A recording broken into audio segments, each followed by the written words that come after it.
Hello everyone and welcome to my channel. This is a series where we are going to go back to basics in ConnectWise PSA. So let's say you recently got tasked with managing the procurement module or looking at procurement for your MSP and you've never looked at procurement. This is all brand new to you. This video series is going to be a step-by-step how to do some small things within your ConnectWise PSA system. And each week we're going to focus on one specific action or deliverable. Today we're starting off pretty easy with creating a purchase order.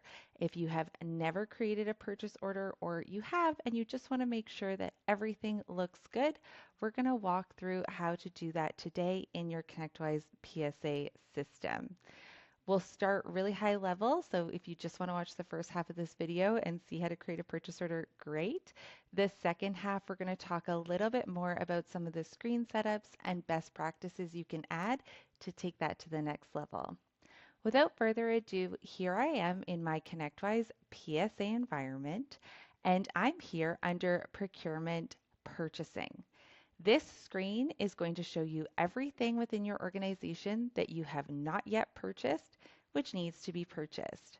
The most important thing to see is the product ID. So you're going to want to know the product ID, and the to order is the quantity that you would like to order.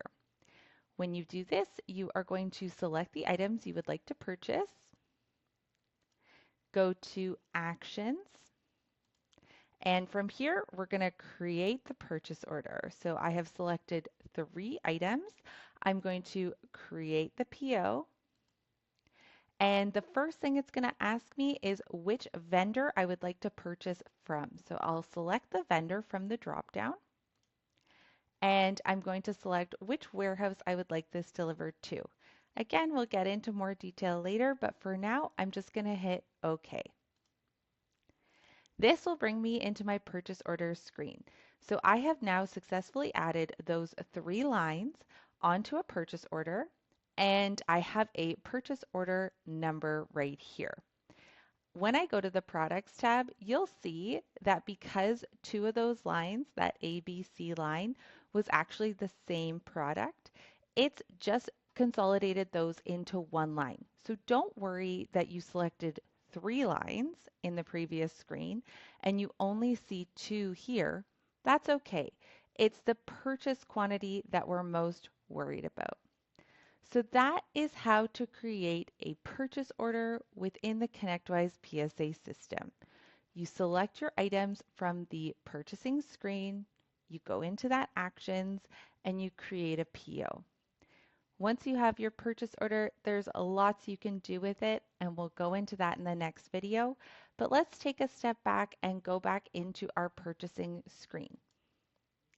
When you're creating a purchase order, there's a few other things that you might want to consider.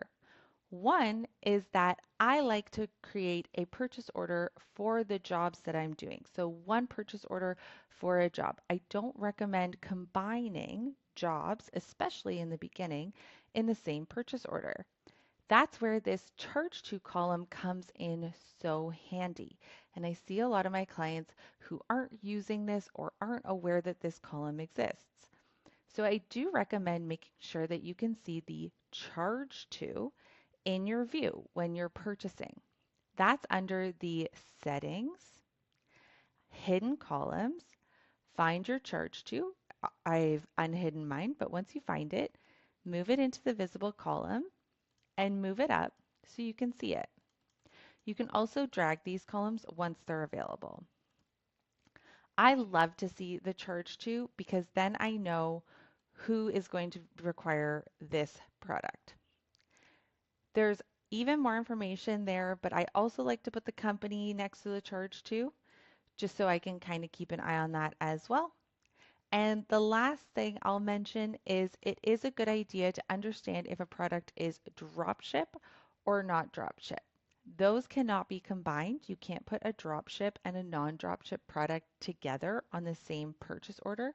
So I really like to make sure that that dropship column is also visible. Those are some columns I always recommend to my clients to have visible as they create their first few purchase orders. And of course, we'll get into more details as we go through. If you have questions about the procurement module, if you're struggling with it, if it's your first time looking at it, no problem. Drop those in the comments below, and I'll make sure to answer all of your ConnectWise PSA procurement questions.